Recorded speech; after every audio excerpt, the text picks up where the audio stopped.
Hi everyone, welcome back to the Hero's Journey Part 2. And if you want the introduction to this concept of the Hero's Journey, go back to last week. It's on the blog and check in with that. So the Hero's Journey is the pattern that we all go through of facing our challenges, breaking out of our normal life, slaying our own demons, our own dragons, fighting our battles, and then ultimately coming through the battle to victory, and then coming back around again and seeing ourselves in a whole new way. There's a rebirth and there's a metamorphosis. This is the process that we're always going through as human beings. We go through many, many different phases of this in our life. We go through many different reincarnations. This is one of the meanings of, being born again, to always have this Eurobus, this snake that's shedding its skin and then coming back into a new version of itself. So the first part of the hero's journey is hearing the call. The idea is that at some point in our lives, we realize that everything's going to change.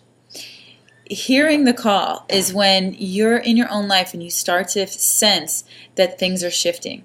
Maybe you're in a relationship or you're in a marriage, and you're really getting the hit that it's probably coming to an end, or it's going to transition into a whole other phase and maybe dissolve.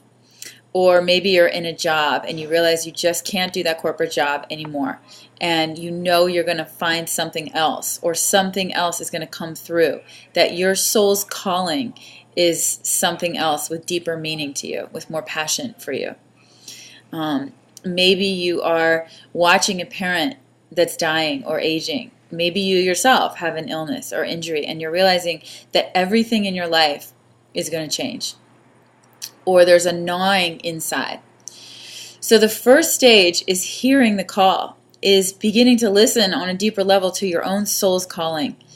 The second step, the second phase, is the refusal of the call. That every single one of us has that part of ourselves that doesn't want to hear it, that doesn't want to believe it, that doesn't want to do that, because it means that we're going to have to move out of our comfort zone. So just know that the refusal, or fear, or insecurity, fear of inadequacy, of not being good enough, not have the capacity to become a parent, or to be an entrepreneur, or to be an artist, to be afraid of being alone out there as a singleton in the world by yourself. Whatever that fear is, know that that fear and that resistance, even the refusal to follow the call, is a natural part of the hero's journey. This is the natural phase that we go through. We immediately resist change, fear of the unknown. The irony is that when you answer the call, the universe automatically supports you. That supernatural powers arrive. In yoga, we call this siddhis, yogic powers. That aspects of yourself wake up and start to tune in. Skills that you didn't even know you had begin to appear and develop. One of Joseph Campbell's most famous quotes is, "Doors open where there were none before." Doors open for you where there were none before, and where there aren't any for anyone else. When you are following your soul's calling, when you are taking courage and moving towards your fears and out into the unknown and towards that deepest yearning that's gnawing at you inside, doors will open. The universe will open up and provide for you what you need. That you're absolutely not alone on this journey. You will find support. The right people will begin to appear in your life automatically. So answer the call. Know that your support is going to arrive inevitably, because your Shakti will begin to form itself around that deepest desire. Third step in this series today of hearing the call, refusing the call, the third step is answering the call. The third step is to know that you have a sense of obligation, and you will answer the call, and you will move forward, even into the unknown, even into the black forest where you can't imagine the possibilities.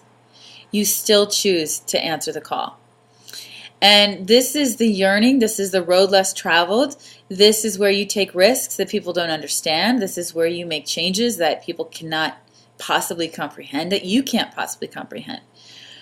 So just this week, sit with, is there any inner voice that's gnawing at you? Is there anything? What is it that you're most afraid of in your life?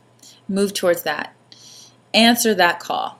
Go towards where your Shakti is or where your passion is and see what lives there. Trust the unknown because you can't possibly know what's coming because you've never been there before.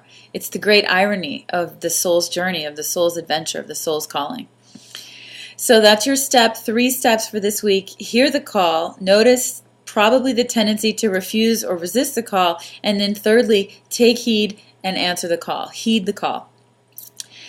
If you're interested in this and you want more information, or you're really curious and you want some support around this entire process that we all go through, I'm leading a retreat to Peru, Spring Equinox 2012, and the theme is the hero's journey. So we're really diving into where those fears are, what your deepest soul calling is, and being supported and taking it all to the next level. Have a wonderful week. Please leave us a message. How does this resonate for you? What works for you? Send me any questions. AshleyTurner.org. Have a wonderful, wonderful week.